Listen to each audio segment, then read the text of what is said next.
อันนี้ก็สิเป็นคอกไก่เนาะคอกไก่เตรียมผสมพันธุ์ไก่ต่อเด้บางคนก็สิเอาผ้ากันแสงนี่มาอ้อมขังไว้ยันไก่ตัวอื่นมาทำลายมาตีกับไก่ต่อของบางคนเองเนาะไปเข้าไปเบิ่งข้างในเลยพี่น้องไก่ต่อนี่ก็ยังสิขังไว้ย่างอยู่นี่เพราะว่าฝั่งใดนี้มีไก่ตีมามีแต่โอกมาไก่ตัวโอกนะมาเตะมันก็เลยขังไว้อันนี้สิเปิดให้พี่น้องเบิ่งก่อนนี่นั่นตัวเมียมันเนี่ยกระตากตัวหูขาวนั่นแหละพี่น้องเลยนั่นเด้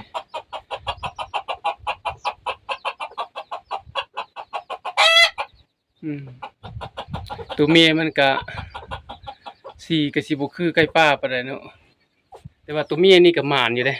เอาไปก้อยอยู่กลางป่าก็ไก่ป่าก็ยังมาพี่น้องเอาไปต่อนะ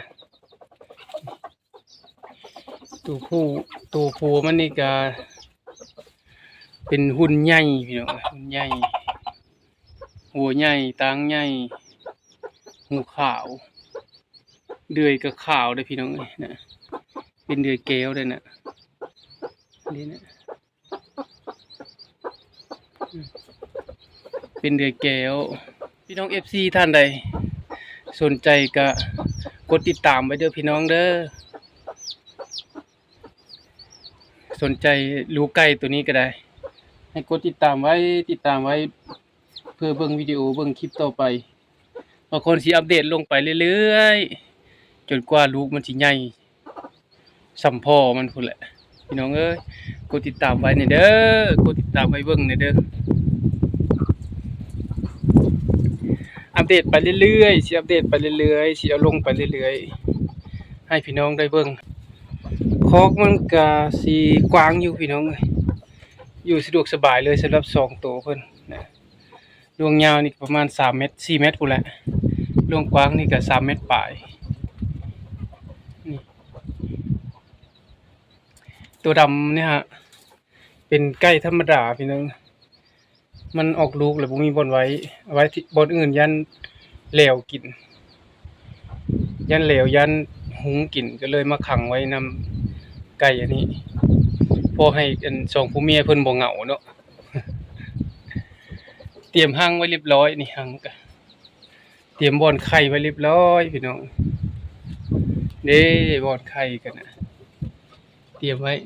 มื้อนี้คือเพิ่นแบบขึ้นมากวนน่ะได้สงสัยว่าสิไข่เลยก็บ่จักขึ้นมาสะหังเลยมันเตรียมขึ้นมาสะหังเลยพี่น้อง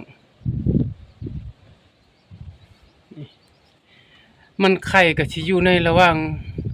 เดือน4ค่อยๆไปนี่แหละเนาะต่อเดือน5นี่แหละมันไข่ก็สิประมาณวาง10วันหลังจากนั้นมันก็สิพักเดือน5ปลายเดือน5ค่อยๆไปก็พักประมาณเดือน6พี่น้องไก่ตัวนี้สิออกลูกนะประมาณเดือน6เด้อเดือน6เดือน7นี่เดือน8นี่พอดีฮอดเดือน12เด้อมันออกลูกประมาณเดือน6 7 8 9 10 11 12พอดี7เดือนนี่เดือน1เดือน2นี่ก็จับพอดีต่อเลยปีหน้าพี่น้องเอ้ยไก่ลูกไก่ตัวนี้ฮะพอดีต่อเลย7-8เดือนตามคักแท้น่ะไก่น่ะให้มันได้1ปีครบ1ปีจังโตมันจังอันนั้นเพิ่นเมื่อยเด้เนาะไก่นั้นมาซับหน้าเพิ่นให้เบิ่งไว้ดำเบิดเลยไก่ตีนะไก่ข้างนอกนำมาซับหน้าเพิ่นก็เก่งพอเพิ่นนะสำหรับคลิปนี้ก็จบเพียงเท่านี้พี่น้องสุดท้ายก็ฝากกดไลค์กดติดตามเด้อพี่น้องเด้อเพื่อเป็นกำลังใจให้บ่าวคอนเฮ็ดคลิปต่อไปฝากติดตามเบิ่งคลิปวิดีโอต่อไปพี่น้อง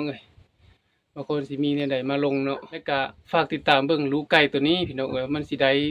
คือพ่อมันบ่หรือว่าสิได้คือแม่ คันได้คือพ่อนี่ก็สิคักอยู่พี่น้องแต่ได้คือแม่นี่มันสิเป็นตัวน้อยในใจนี่ก็อยากให้มันเป็นตัวน้อยแหละพี่น้องเนาะมันจึงคักได้ไก่โตตัวใหญ่เวลาอุ้มไปป่านี่มันสิหนักบ่คัก